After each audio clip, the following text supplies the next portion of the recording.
and that's when I found bow hunting. And let me tell you, that's a whole different ball game. That was hook, line, and sinker right away. Yeah, that's where my real passion lies, is bow hunting.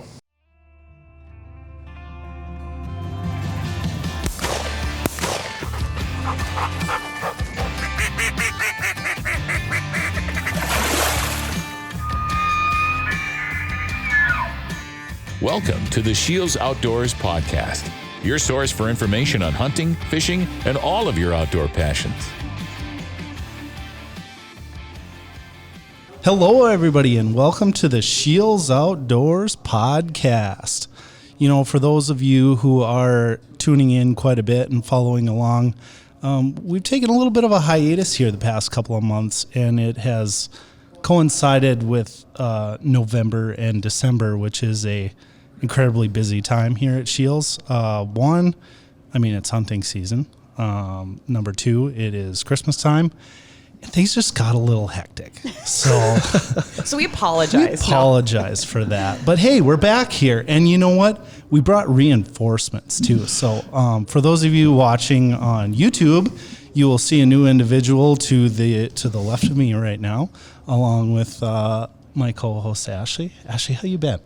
Doing great, Mike. Yeah, thanks for asking. Yes, absolutely. You know, I always I'm glad to be back. How are you doing? Yeah, good to be back in the seat. Yes. So, and we brought along with us Solomon Bach. How you doing, Solomon? I'm doing great. Good to be here. Yeah. Excited. Thanks for joining us. Yeah. Solomon has been a longtime listener of the podcast. Originally from which store? Originally from, the store that I worked at was Rapid City. Originally from Watertown, South Dakota. Okay, we got ourselves a South Dakota boy with us. That's right. So, yeah, Solomon. The first time I was introduced to Solomon was via Instagram. A picture that was tagged in the SCHEELS Outdoors account of him with this giant African animal with like the coolest angle I've ever seen. It just like, it looked like he had about 30 foot of horns on him. So tell me a little, what was that animal again? Yeah, so it's a sable, part of the antelope family. There's a ton of antelope animals that fall into that category in Africa. They have a lot more horned animals than we do here, just a huge variety. And I can't take all the credit I can't take any credit for the camera angle. That was all my buddy Hindrew that did all that. So okay. I can't take any credit for the angle, but it was a cool picture. Nice. Yeah. Well, we'll get a little bit more into that, but let's just back things up a little bit. Introduce yourself. You said you're from Watertown. Mm-hmm.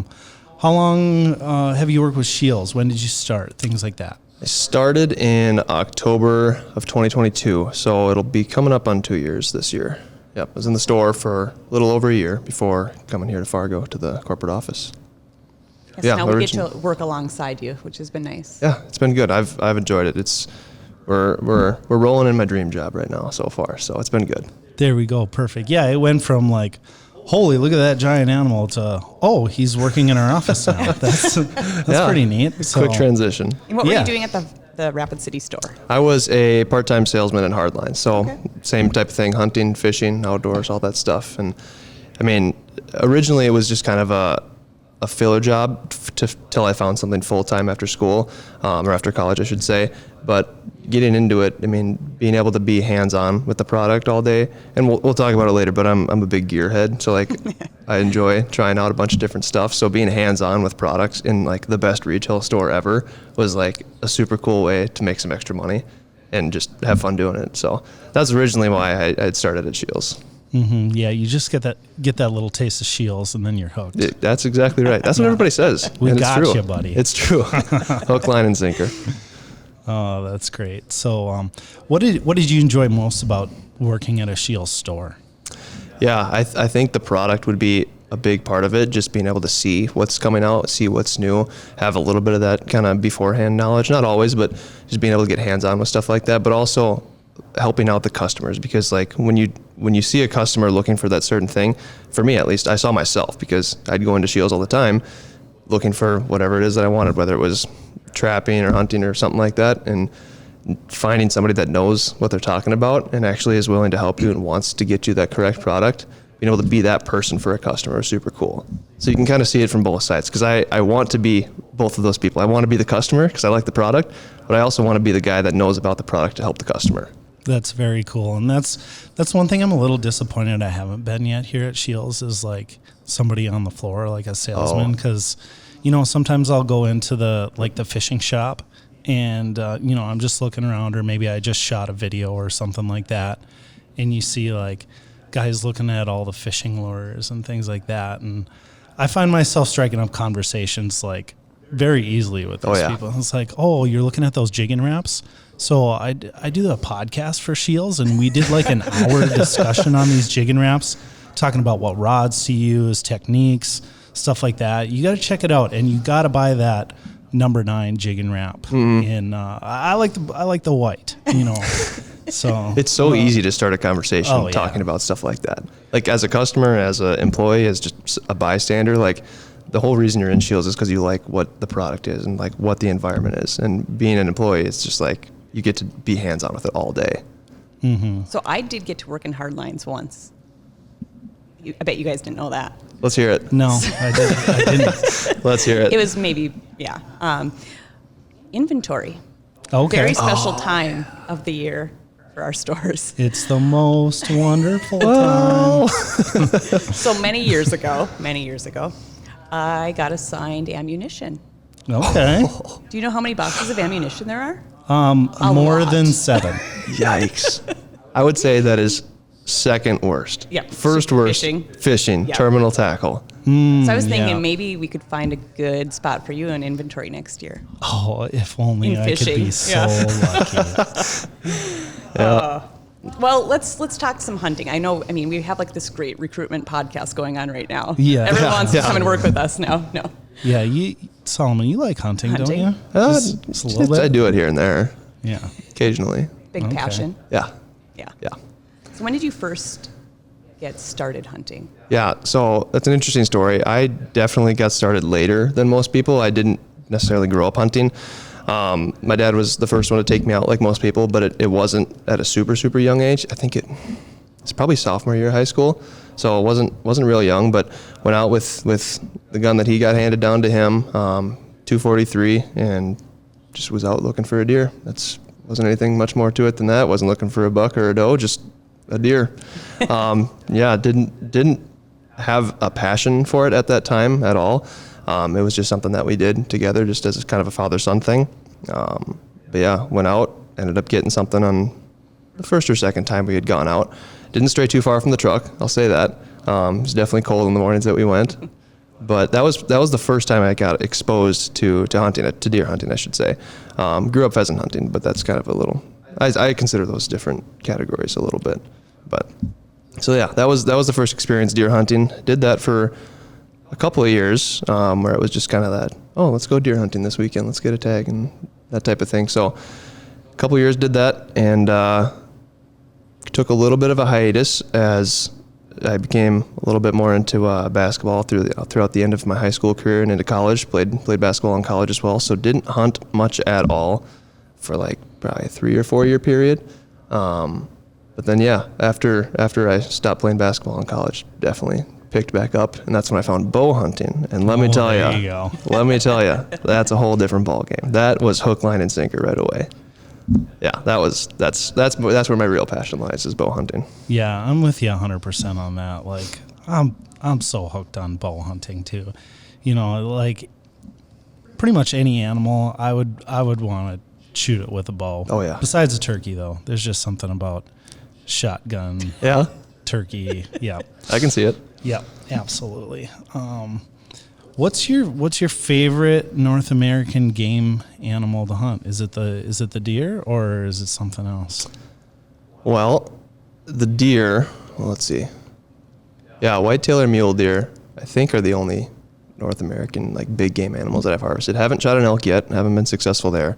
But yeah, I would say I just there's something about being in the whitetail woods. Being up in a tree stand or in the saddle. Got into saddle hunting a couple years ago. That's been a lot of fun. But yeah, there's just something about being up in the tree, not necessarily having a care in the world, just kind of hanging out, whether you're putting in the work beforehand or just waiting for the deer to come by on a Saturday afternoon, something like that. But whitetail is a lot of fun. Yeah, one of my first experiences here with Solomon was in the whitetail woods. That's right. He showed up to work, and like, I don't know, second day, I knew he was around, like he was giving introductions and stuff, and walk by my office. Hey, like obviously, oh, that's Mike. He's the one in the office with all the deer heads and the turkey fans and stuff. I was like, oh, that's dead giveaway. Yeah. But yeah, I was like wandering around the marketing office, which if you've never been in the marketing office, which I'm assuming most people haven't, but it's kind of a maze. It is. Like you get lost pretty easy, even if you've worked here for a while. And I didn't know where he was. Like I was wandering around, like my normal spots I would go through to go to like lunch or whatever, and he was just nowhere. So I stumbled into, what room? What do they call that room? I was told it's called the Cave. The Cave. I've never heard anybody refer to it other than the person that told me it was called the Cave. Yeah, this is where all our graphic artists reside. And yeah, I mean, they like to have the lights off all the time, hence why they probably call it the Cave. Yep. But nobody makes a peep. There is a tremendous amount of creativity flowing through that room. So maybe just the light hinders it, or I don't know. Just got to keep the vibes high, something like that. Low lights, high vibes. Yeah, there you go. But anyways, I found him, and I was like, we started talking, and then I was like, hey, you want to go hunting on Sunday? I still got a North Dakota tag, and I just want to fill the freezer. Like, I'm going to shoot the first animal that walks in front of me at this point. It's like mid to late December, and like, I want some turkey. And he's like, yeah, let's do it. So yeah, we went out and we found this public chunk that neither one of us had ever been to, and walked out there and got our saddles set up, and then the wind started blowing at like 30 miles an hour, and we didn't see a dang thing. Yep. Yeah. Great time. Great time. You know what? Good bonding It was. experience. Were you bonding though from separate trees? Yes, we were close at heart. Okay. Yeah. Close You're going through it together. Close at Yes. heart, about 12 foot away or so. Yeah. So, yeah. And close enough to like whisper or like read each other. Some good hand motions. Yeah, exactly. So Funny. watch each other rocking in the dang tree. Why didn't I get invited? You know, I will invite you next time. I don't I always know knew how you much can't blame you me. would have enjoyed Okay, that no, experience. I'm glad you guys got to bond on this. This is good. I'll invite you next time. You know, Okay. you should just come turkey hunting. Yeah.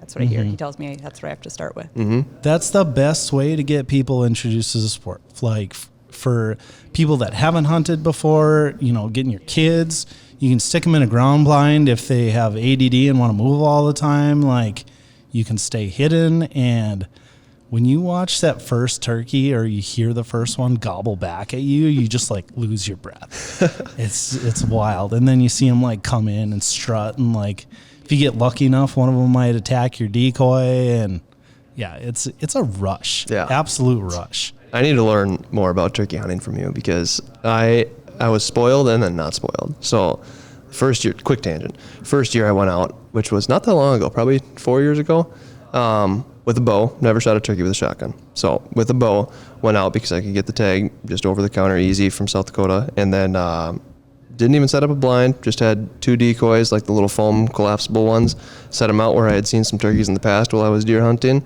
sat behind a bush, and I don't even think I called. I'm not even sure if I had a call, but they came right in, shot the biggest one that had the biggest beard out of the group of probably 4 or 5 of them, and I was like, man, what's everybody saying? This turkey hunting stuff's hard. And then the next year, my brother and I went out, we're like, this will be a cakewalk. We'll just go find a group and it'll be fine. And we tried so hard. Like we put in way too much work for a turkey, and neither of us got anything. Okay. When you first started that story, I was thinking to myself, like, the people that are hardcore turkey hunters listening to this are probably pretty angry at I'm you sure. right now. Yeah. Like, that's not how it works. All the people that drive by and see them on the side of the road thinking, turkey hunting's easy. Why is it so hard to shoot one? Yeah. No. Like, it I was is that not, person it is on year not one. that easy. Yeah. Yes. I mean, yeah, I'm at the lake and I'm sitting reading a book, and all of a sudden there's 6 of them walking up, and I'm like, go away. So I'm like, Mike, I see them all the time. Yeah. Can't be that hard, right? How hard is that? They seem like the easiest animal to hunt until you actually try and get out in their element Yeah. and get after them. My theory is the more you try, the harder it is. So we'll see if that pans out this year. I mean, there is something to that. Oh, okay, cool. So I want to hear about Africa. Talk to us about your Africa experience. Sure. So to go back to the beginning, nobody in my family really had. Actually, let's go back to the beginning. So like I said, first couple times I went out hunting, went out with my dad. He's not a huge hunter. He'll go out sometimes. We do some pheasant hunting and stuff like that. But my family's not like a big hunting family, really. It was kind of me that got into it, and then my brother kind of followed suit shortly after. But we had been doing some pheasant hunting, and through one of our pheasant hunting connections, we had found out that they had gone to Africa to do some big game hunting. And we're like, holy cow, that's pretty crazy. And just learned a bunch about it and found out that like we know a ton of the same people that these outfitters in Africa know. So we're like, wow, we should like get connected and like look at what the possibilities are. And this was a couple years after me and my brother had gotten into hunting. So we'd gotten into it a little bit by now, but so we had gotten connected with them, and just one thing led to another, and we planned a whole trip, and it was super cool because it was a whole family trip. So my brother, me, my sister, and my mom and my dad all went. And not like a huge hunting family, like not everybody's just like die hard, but everybody enjoys it. Nobody's afraid of hunting or sometimes the gore that comes with it, but it was a good time. We got there, the people at it's Boswell Jacobs Outfitters, they're just incredible, super hospitable people, like the best time you'd ever have. We got there and we had kind of a list of the animals that were like options that you could hunt. And I won't get into the weeds of it, but like the whole conservation aspect of the hunting down there is nuts. Like it's 10 times more wild than the conservation stuff in the U.S. in my opinion. It's crazy how they do it. But so there's a list of all these animals that you can look at, that you can go try to hunt. And it was an incredibly successful trip, and everybody in my family ended up harvesting an animal down there on the first trip we went down, which was super, super cool. Very cool. Yeah. So after we got back, everybody was like, man, like that was the coolest vacation trip that we'd ever been on. So we kind of just slowly put it into the works to try to plan another trip at some point. So, would it have been 3 years later, I think, that we kind of set another trip in stone and planned it. Got there, same thing, same outfitter. They're just incredible people. They take care of you like crazy. And this trip, I brought my bow. So the first time we were all hunting with rifles, and nobody else in my family really bow hunts except for my brother, but he wasn't quite as far into it as I was, and brought my bow this time, which I thought was super, super cool because I'd really wanted. I mean, there's a little bit something sentimental about shooting something with a bow, especially when it's your own bow, obviously. But I was like, man, if I can do that, that would be just something crazy to remember forever. So got to do that. And yeah, I don't know. Do you want me to go into the whole story of it? Just give us the semi-quick version. Okay, so once again, the rest of my family had kind of their animals that they had wanted to pick out to harvest. They went off and did that. And since I was bow hunting, I was kind of off on my own, since you kind of have to be. It's kind of a solo mission when you're bow hunting. Mm-hmm. So yeah, went out and did that. Was able to harvest an impala on day 2 with the bow, and then the big animal that you were referring to earlier as the sable, and that was on the last hour of the last day, like dead to rights, like the last how it goes opportunity. In every hunting TV show. Yes, exactly. Except for it wasn't planned like that, but that's what everybody says. So yeah, it was a crazy story. Nice. Very cool. So that was a bucket list hunt, I would say. Like top of the bucket list. Yeah. Like that's it. Wow. That's it for me. Well, you need to get a bigger bucket then. Well, there's more on the list, but that was okay. That was it. All right. Yeah. Very nice. Especially with the bow.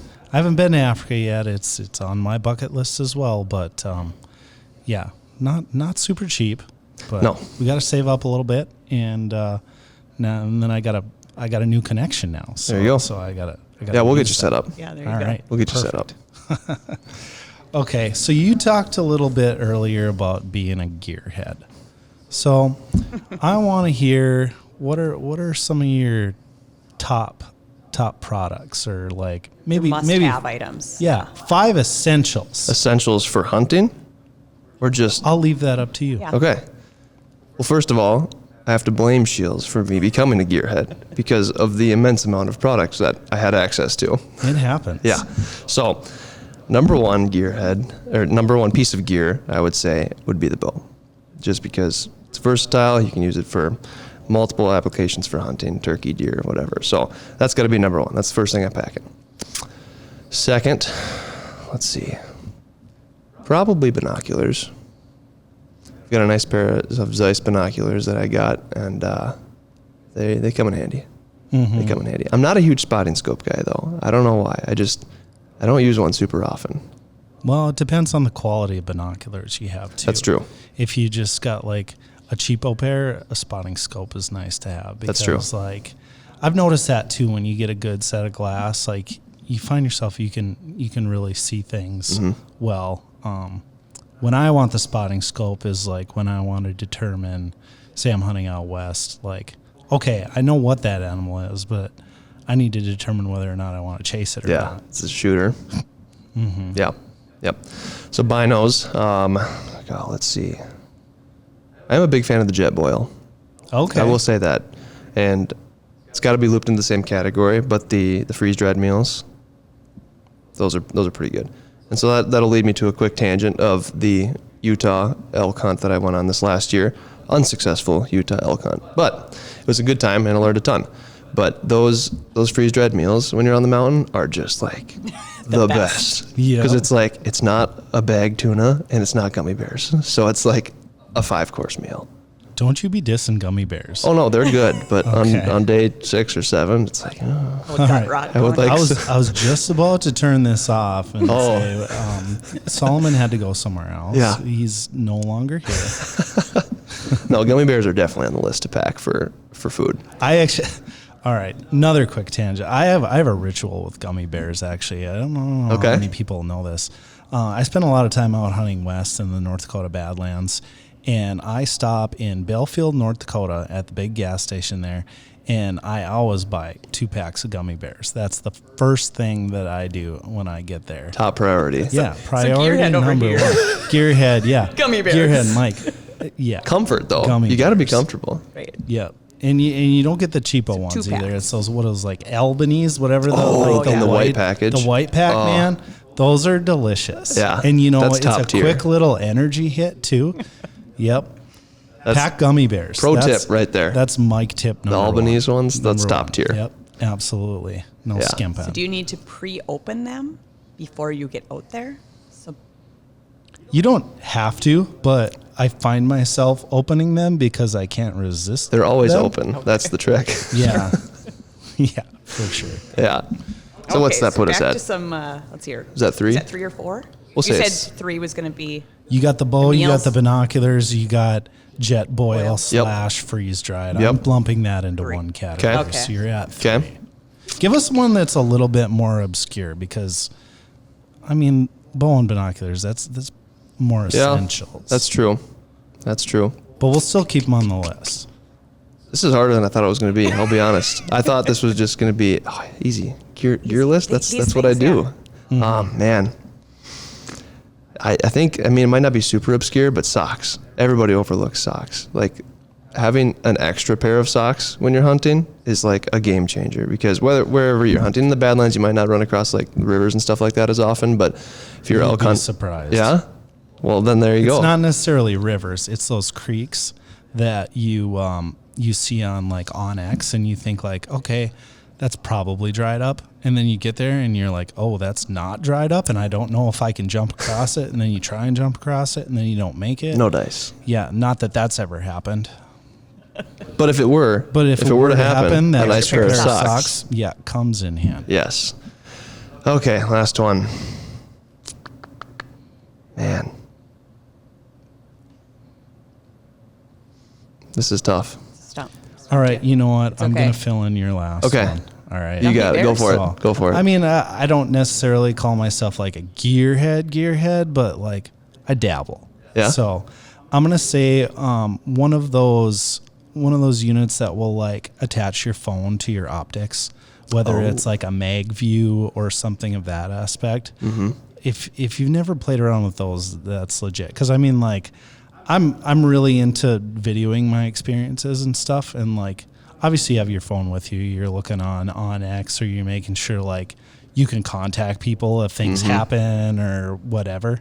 But being able to like record what you're seeing through your scope is super, super cool. Yeah. So, and like the advancements they make nowadays is like, they're legit. You know, like you just got like that magnetic backing, and then it like clips right on, and then, you know, adjust it a little bit, and then you can have that thing forever. Cause it's like, oh man, I saw this buck that was so huge. Like you should have been there. Well, Sure, now, you like, did. you can record it. Yeah. So Now, is this thing also tethered to you? Because I know the story with your phone and recording things. So just wondering if that's the same type of... You know, it sure can be. It's just, there you go. Maybe just you're this right little there. piece Okay. right You here. got this- right there. Yeah, Okay. you got the strip. So we hinted a little bit at this phone thing. So we're going to do a little story time. Okay. Okay.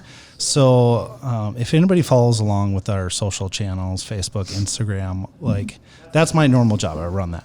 But I got invited to go to this ice fishing university, and we're doing this Lure of the Week series. So we feature, you know, various lures for various types of fish.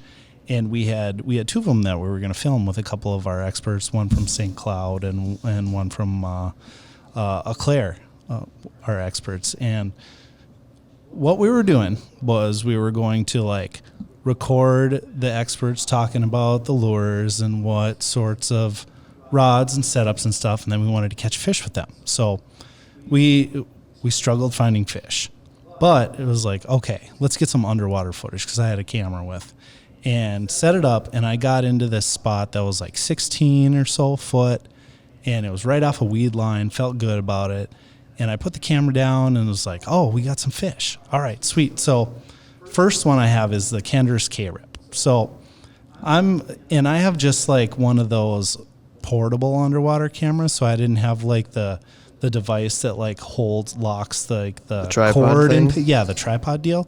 So here I am on the ice, like maneuvering it around and jigging with the other hand, and you know, like I'm going, oh, there, I see it, okay, cool. So all of a sudden this pike comes in and just freaking destroys the lure right when I had it on record too. So I was like, oh, this is sweet. So I reel out the pike, and I get it up. I throw it on the ice right next to me, and it flops around, and it knocks my underwater camera into the hole. So like I grab it quick before anything happens, and he somehow finds his way down the other hole and darts down. And I grab my rod right before he takes that down, snaps the line. So it's Holy like, cow. oh, great. So I can't record with that one anymore. I was stupid and didn't buy extra lures. So it's like, okay, I got to film with the other one. So pull out the other one, start going. And I am struggling a little bit trying to get it to like the cord turn properly. And so I'm leaning down on the ice, like basically laying down. I got my right shoulder on the ice, and I'm jigging with the other one. And I leaned a little too much, and my phone came out of my chest pocket and plopped right into the hole. So, and I had been filming all of my stuff on the phone, like getting all the perfect angles, getting the interviews and stuff. So basically everything I filmed that whole morning was gone. So, I was, you know, I went into the stages of losing your phone, which the first one was like disbelief and shock. And then it transferred into like It's gone. immense anger. Like I was by myself inside of this ice house, and I was throwing my hat and my gloves and very, very angry at this point. And then it kind of turned into like acceptance and trying to figure out like if it's possible to get this thing back, which, you know, to make a long story short, it was not possible. So I went to call the insurance company to try and get it back. And I started talking, explaining the situation, and the gal I was talking with, very nice gal, she was from the Philippines. And I was explaining that I lost it ice fishing, and she had no idea what ice fishing was. So I explained like where I'm from, it's cold enough that a layer of ice forms over the water, and you walk out on it, and then you drill a hole through it, and then you fish. And she's like, this was just pretty much Mind beyond blowing. her Yeah. comprehension. I But can she was imagine. like, okay, I accept this. We can figure it out. So I got a new phone. I got a new case, and it's got one of those like stands that's got a little circle in it, okay. so you can like. It's meant for like putting your finger through it, so you can like text easier or whatnot. But I bought a Tether too, so like I can attach the Tether to my phone to my the body. to my Pro tip right So- there. So Mike, now, so that doesn't happen again. so one of your essential Yeah. items will always be the tether Bonus for the tip phone. number 6: Tether to go on your phone when you're ice fishing, so you don't lose the dang thing down the hole. That's a tough story. I feel like a lot of people can probably relate to that. Maybe not the falling down the ice hole was situation, painful. but just Yeah. the phone gone, forgotten forever. Oh, and like one of the funniest parts about it too is like we had planned with my wife to like I was gonna pick up the kids when I was gonna get back, and like I had to grab a phone from somebody else and call her, and she was working at the time, didn't answer. I'm like, honey, I'm calling from a different phone number because my phone is currently 16 foot down on the bottom of the lake, and I don't know what time I'm going to be home. I don't know if I'm going to be able to get the kids. I'll try and get a hold of you. And I ended it with like, I'm so sorry. Please let me go ice fishing again. Yeah. It was just, it wasn't the best day ever. Let's just say that. But hey, it all worked out. You live and you learn from it. That's true. That's true. Absolutely. So So let's talk archery. Okay. Let's talk Big archery. archery nerd. I am. I feel like he's been itching to talk about this the whole time. It's hot. It's hot on the plate. Yeah. I will have to give a shout out to Rick Wilson from SCHEELS in Rapid City, because he was a big inspiration in how deep of a dive I've had into the archery rabbit hole in the last couple of years. So anyway, big shout out to Rick. Awesome guy. But yeah, archery has just been a huge passion. I went from getting a bow, just when I first got a bow, got it from whatever local shop that I had in Aberdeen when I was going to school. Just didn't know a dang thing about it. Just said, hey, I want a bow. Let's get me set up. But yeah, once I started at SCHEELS, Rick was like, hey, let's get you set up. I'm like, let's get you fit for a bow and get something that'll actually work for you. Because I've got long arms, so that unfortunately narrows down my choices for a bow in terms of draw length. But yeah, so I've been down the rabbit hole of how much, draw poundage, draw length, how much your arrow's got to weigh, front of center on your arrow, like just everything. And you probably know Mike too. And if you ever get into archery, you will definitely realize this shortly after you get into it, is you have to draw a line somewhere on where you want that rabbit hole to stop. Because you can just keep going and going. Confirm. Yeah. Yeah. But yeah, archery has been awesome. In outside of hunting, I shoot all the time still. I'm shooting an archery league here in town. I love to shoot the total archery challenges, those events, that type of thing. Just shooting as a sport, just for fun. It's a lot of fun. I try to encourage anybody who hasn't tried it to at least try it and give it a go. It is quite an investment to start out, but it's one of those things where if you kind of catch on and you enjoy it, it's something you'll do for the rest of your life. Mm-hmm. Absolutely. It's, it's not crazy expensive to get started. You can buy an entry level package and get into it and then figure out what you like, what your needs are, and then kind of move your way from there. So it's, there are rabbit holes. Yes, Absolutely. the line's got to start somewhere. I feel like it's really like a skill and an art. Yeah, you You have to be very like in tune and. Yeah. And like I said, the shout out to Rick was just because like when I started archery, like I said, I just was shooting the way I thought you were supposed to shoot. But like once you learn from somebody that is willing to teach you and take the time to actually show you how to shoot correctly, that opens up a world of difference, just in terms of how accurate you can be and how consistent you can be. Just the changes that Rick helped me change in my form of how to shoot the bow. Like, it sounds like such an easy thing. You shoot a bow, that's it. But no, it's like you can grip the bow certain ways, your release has to be a certain way, and if you do those things correctly as consistently as possible, you can become a really good archer. Yeah, it's archery is really about confidence, finding the right equipment for you and then using the right form, and then you can start getting pretty dangerous pretty quickly. Yeah, absolutely. Yeah, very cool. So I like this dynamic we have going on. Like, you originally started just listening to the podcast. And when, we first started actually talking, he's like, yeah, I listen to the podcast. I love it. And I was like, whoa, you actually like listen to this? Yeah. Oh, This is super cool. We got a fan. Oh my gosh. This is like a special feature fan video. Yeah.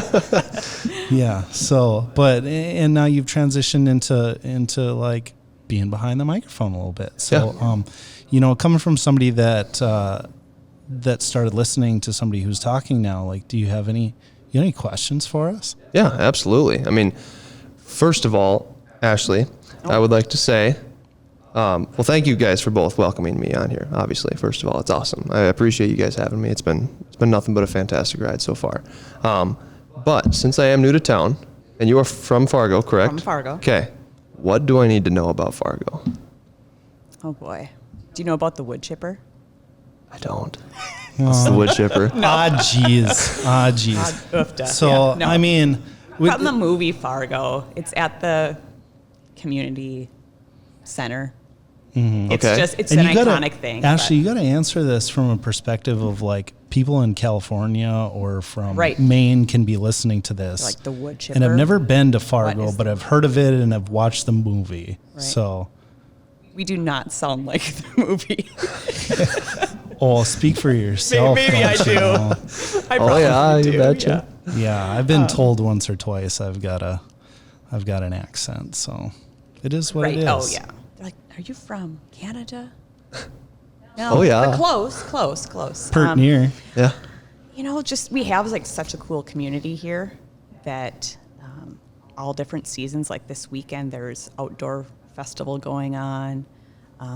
Go downtown, partake in all the different things there are to do. In the summer, there's a farmer's market. It's a pretty cool community. So Yeah. I'm still here. That So- speaks Yeah, volumes. there you go. It's the biggest small town you'll Right. find. It's we're not gigantic. Like between the whole what you would call our metro or whatever, Right. like the Fargo, West Fargo, Moorhead, Horace, you have it like what is there, like 500,000 people in all of it? Yeah, maybe close to that. Somewhere around there. Around there, yeah. Yeah. It's crazy how much it's growing. You talk to someone and like you're gonna have a mutual acquaintance. Connection, You're yeah. gonna both know someone. Just small enough to where Oh, people yeah. know each other. Right. Oh yeah. Yeah. Yeah. Cool.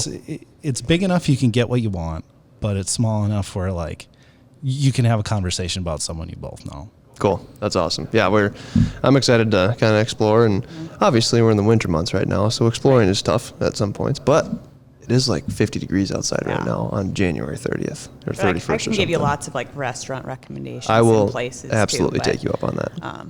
Other people won't maybe know those, so Yeah. Like Yeah. me. yeah, I know, can send I- you some. Okay, Viking yeah, dinner. I'll you take know? them too. I still just can't get over like when you just said 50 degrees because we're filming this in, end of January, early February time frame, and it's 50 degrees and there's no snow, and ice conditions are terrible and it's painful. Like I keep telling myself it's good for the deer; they're gonna be well off.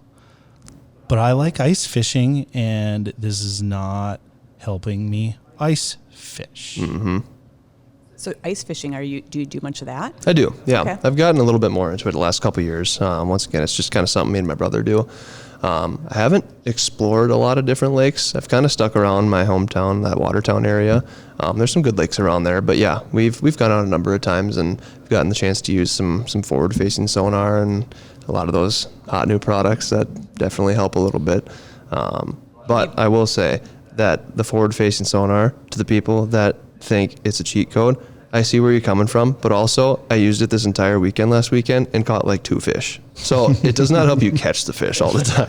Yeah. It's because of your turkey comment. Oh yeah, That's why. I got jinxed. Yeah, that's what it there is. you go. It all comes back. Have you comes ever been back around. catfish?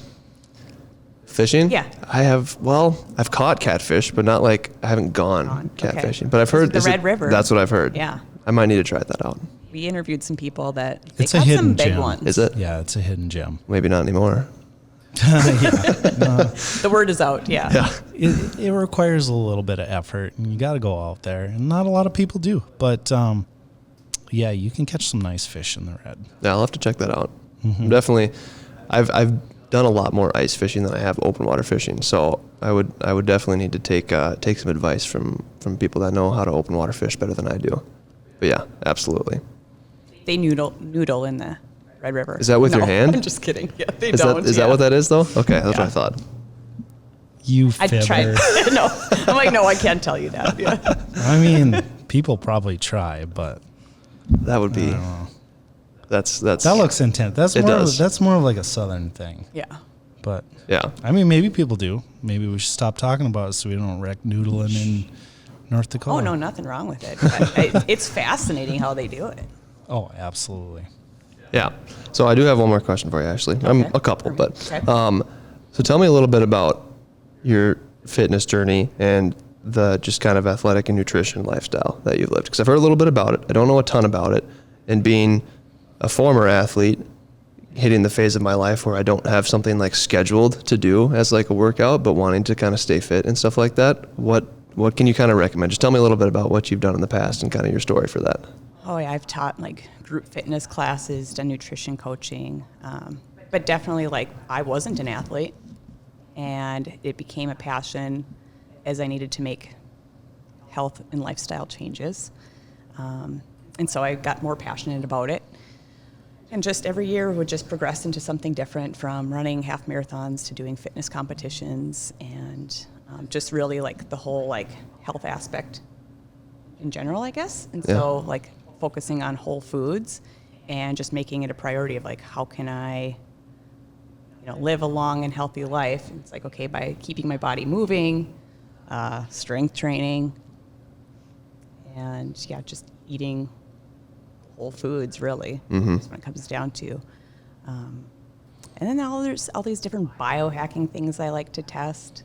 So kind of like you're a gearhead, and I mean, you are too, and I do like more gearhead things on like the fitness side of things, of different trackers and the cold plunge, which your phone did. Yeah. Sorry, Shots fired. Sore subject, but Shots fired. Yeah. so just different things like that. And, like at SCHEELS too, we like carry all of these things. So that's, a wealth of knowledge going into the stores, talking to the experts, and like, finding those things. But so just always kind of like trying new things too. Yeah. Kind of a lot of what I've been doing for the past couple months, it sounds kind of dumb when I say it out loud, but like a lot of the training and the stuff that I'm doing is geared more like towards hunting. Not that it's like hunting related, but like I want to be able to efficiently pack out an animal in the mountains or something like that, or in the Badlands. But I think to be able to do that successfully and efficiently, I think it requires some training and just trying to keep my body upright and healthy and stuff like that. And the food is definitely the hardest part because I have a sweet tooth and a half. So the whole foods, that's tough. I actually worked with a client that had this huge hunt planned, and he needed to get in shape that he could be able to do that. And it was riding horse and everything. And so I'm not a personal trainer, but I connected him with one so he could do a lot of those things too. Yeah. And wearing weighted vests and, getting the nutrition. So. Yeah, absolutely. Keep it up. You're doing a great job. I'm trying. So you're telling me I should probably stop eating the gummy bears? No, the gummy bears will not That stop. will never stop. I will Okay. sacrifice things for that. Yeah. But like the leftover Kraft mac and cheese and dino nuggets that my 3 and 8-year-old leave on the plate, I should like throw that away instead of eat it all, or there's after balance. I've had my fill anyways and eaten my whole plate. Save it for leftovers, Yeah, okay, There you save go. it for leftovers. All right, I'll keep that in mind. I'm not going yeah. to tell you I'm going to do it, but Right. I'll Keep it in mind. Yeah. You can't keep pass it up in dino mind. nuggets. I know, they're delicious. That's tough. Dino nuggets. Yeah, parent hack. You make a whole scene, get some mashed potatoes and gravy in there and make like a volcano and put the dinos in there. And then you cute. can get Yeah. broccoli That's a too. great idea. Put it as like trees. dino trees. Yeah. Are you speaking from experience on that? Yes, absolutely. That's I've gotten good. pretty creative with my culinary Presentation. presentation. That's There a you go. perfect word for it. I'm not a good cook, but I can be creative. That's good. I've got another question for you, Mike. Totally switching topics, but can you convince me to use Ozonics? I've never used it before, and like I said, current listener of the podcast, now I'm here, but I've heard your episode about using Ozonics. It might convince me Yeah. I needed Ozonics. That made a very strong argument. I haven't done it yet, but I would like you to try to convince me to use Here's Ozonics. your pitch. Yeah. Oh, okay. So pitching you is going to be a little bit different because you listened to that episode of me talking about my mule deer misadventures. Yes. For opening and talking about how it made a difference. So You can still reiterate it if you want to. I'll give a quick synopsis of that. I used to guide, and I had a food plot, like a 5-acre one, way tucked back, and I could never efficiently hunt it. So I would start trying to play the wind and stuff, and something would always smell me, and it'd always be like the first sit is always the best. But there was this river that I would cross, and then so I ended up putting a stand so I would just cross the river and hop right into it. But the issue with that spot was if the wind was blowing over the back over the river, that's great, nothing would ever smell me, but nothing would ever come because the deer wouldn't feel safe because they couldn't smell what was, or scent check the field and stuff like that. But so I started hunting it with the wind basically blowing into their bedroom.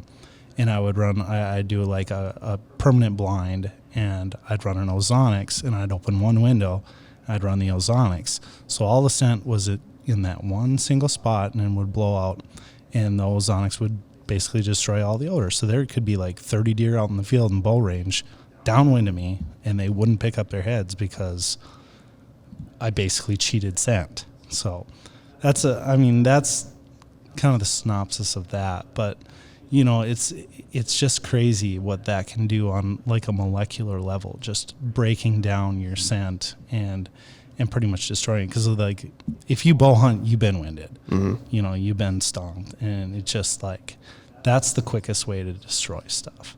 Now, is it that it's ozone, I'm assuming, right? Yes. Is it that because I've heard it explained one time to me, but is it that when it gets emitted from the unit, it's heavier than the air, so it pulls the scent down? So the ozone molecules are heavier than your scent molecules. So your scent will travel with the wind, basically level and slowly disperse, drop out. And the ozone will drop at a faster rate. So you need to put the ozone machine above you, so it basically blankets your scent. And you would want it coming out the same direction that the wind is going then, correct? Yeah, correct. So you have it pointed basically into the wind where your scent will go. Gotcha. I definitely would like to try it. Yeah, it can be a game changer. It's not a cure-all. If you go into your saddle and set it up and you've got 15, 20 mile an hour swirling wind, that's not going to destroy all your odor. But if you are in an environment like a ground blind or a tower blind or something like that and can contain it, it is absolutely lethal. Yeah. And I suppose it helps you utilize those spots that are just so tough to hunt when you have terrible wind conditions all the time like that. Exactly. And, if you're going after a target buck, 9 times out of 10, that's not the first deer that's going to enter the field. So you need to fool 3, 5, 9, 10, 15 does and small bucks before that one's going to feel comfortable enough to enter. So that's a way to do it, and it's quite a sight to see. Gotcha. Now, would you prefer to be in a blind like that or in a tree hunting whitetail, or would you prefer to be out in the Badlands kind of spotting and stalking for muleys? Oh, man, that's a wonderful question. It really depends. So I love That's the not whole an answer. No, just kidding. I think we'll get to the bottom of it. I'll dive into it. Okay. I get to be a little long-winded at times. That's all right. Bear with me. I'll get to it. I grew up hunting whitetails. The first 20 years of my archery experience was pretty much strictly whitetails and stuff. So I love the whole chess match with the food plots and the trail cameras and figuring out what animals you'd like to go after and how you can get close enough to them, how you can get there without disturbing them. And it's just, that will always hold a special place in my heart. But mule deer spot and stalk is awesome. It's so fun. If you hold a gun to my head and say pick mule deer or whitetail, I'm gonna pick mule deer. So really? That's my answer. It's just, all right. I don't consider myself an ADD type. But like, because I'll sit in a tree all day. I can do it. But I would rather move, and I would rather try and create my own luck, basically, because, you know, with whitetail, you do all the prep work, and then you get into a stand, and then you have to wait, and then you have to hope it happens, you know. With mule deer, you can venture out, and you can a little bit more make your own luck, and you can fly by the seat of your pants a little more. And a lot of it is like, you find that animal and then it's game time. It's like you have to, like, in the moment, dissect what you're going to do, come up with a plan. You know, there's different routes and stuff. So it's like, you know, one of the best examples was like my wife's first mule deer. Like, we were out in the Badlands. She drew a rifle tag before me, even though I had been applying longer than her. But, you know, That's how it goes. That is how it goes. She doesn't shoot a ton. You know, like, I know she was confident. Like, let's say her range was like 250, 300. She, like, we're pretty confident there. We spotted these deer at like 700 yards. And I was like, okay, we got to figure out what to do. So we start stalking. We find this little ravine, and we get to like 275, 300, and it's like, oh, this is not a good shot yet. So we have two options.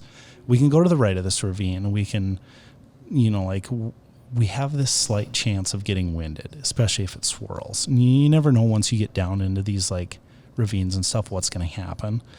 And they might see us because we're side hilling on the opposite side. Or what we can do is we can take a left, and there's like 6 or 7 little ridges, and they're going to be on the other side of one of these ridges.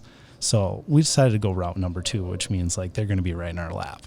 So we started going over these ridges, and we get to like the 4th one, and I don't see anything. And then we peek over a little bit, and then all of a sudden a doe pops out. And then another one, and another one, and another one. It's like, okay, this is our group. Wait for the buck. And this buck pops out. And he's nice. He's a good one. This is the one that we want. And fire off a couple shots, and those first couple of shots were not the preferred shots. But, man, she made a great shot running with the last one in her clip. And we got that buck. There you go. And it's just something like that. You know, you just kind of make your own luck, and you really just get in there, and it's so fun. You don't know what's going to happen. And like I said, you just kind of make your own luck. The pursuit. The pursuit, exactly. So That's a good name for like some sort of film. Like if you had that on video, you could just name it The Pursuit. Yeah, or maybe like cool. a magazine that Yeah. SCHEELS puts out once a year. That'd be crazy. Would be a great name for it. Thought I would just drop that in there. Yeah. Love it. Exactly. So, Yeah, yep, muleys. That's my answer. That's my quick answer after my long-winded story. that's fair. And I like how you brought other people into the story as well. Like I said before, the bow hunting can be a solo mission a lot of the time, but when you can do it with others, and when you can actually be out there, especially big game hunting, when you can do that with other people, friends, family, whatever, it's a good time. That's where most people's hunting stories come from. Yeah. Being able to spend that time and that experience with somebody that you would love and appreciate. I mean, that's what the outdoors is all about, Yeah. getting to share those experiences with others. So, So is that really why you hunt? Probably, yeah. I mean, there's a lot that goes into it, and I guess I can go back to that unsuccessful Utah elk hunt this last year. Like, it was. I went with a buddy, but we went our separate ways. Like when we actually went to hunt, just to kind of increase our odds. So every day, pretty much, I was just, you're alone in the woods and the mountains and stuff like that, and it's a good time. But you can get lonely. You can start thinking and stuff like that. But once you get done with like a trip or a week in the mountains or something like that, or when you're hunting, even after a sit for the afternoon, like it causes you to sit and think and like really appreciate the people around you and like the things that you have in your life. Because I don't know if it's just me or not, but even if I just sit in a tree all day, I'm like, man, it'd be cool to be like sitting here or sitting at home watching football, eating a bowl of chili, or like just wondering what everybody else is doing. But it just causes you to think and appreciate other people too. In my opinion, that's what it does for me. yeah, wait till you have 2 kids that don't stop screaming, and then you're going to Then it's your really getaway. appreciate that silence. Yeah, I'm sure I will. That's the great thing about hunting. You can make, it is what you make it. Yeah, for sure. So, great Great to hear. So, you know what, Solomon, we appreciate you spending the time here with us and being willing to jump in and become our tripod now. So we're kind of flying by the seat of our pants here. Not sure if every episode's going to have all three of us. Is it's going to be two of us? Like, what's going to happen exactly? But Solomon's definitely going to be joining us on a few more of these. So maybe it'll be all of them. So we're going to see what happens here. But we're very thankful to have Solomon here with us to help with creating this podcast and making it something that you guys want to listen to. Yeah, I appreciate you guys having me, and I will say from a listener beforehand, you guys have exceeded expectations, so that's good. Oh, perfect. We'll try and hold to those expectations. No, it's been good. It's been good. Thank you for having me. Thank you so much. Yeah, thanks for coming, and thanks for listening to this episode. Make sure to follow us on all of our social channels, SCHEELS Outdoors, everything, YouTube, Instagram, Facebook, TikTok, all that, and whatever platform you're listening on, we'd appreciate a follow too. So make sure to click that follow button. And with that, thanks for listening and see you next time.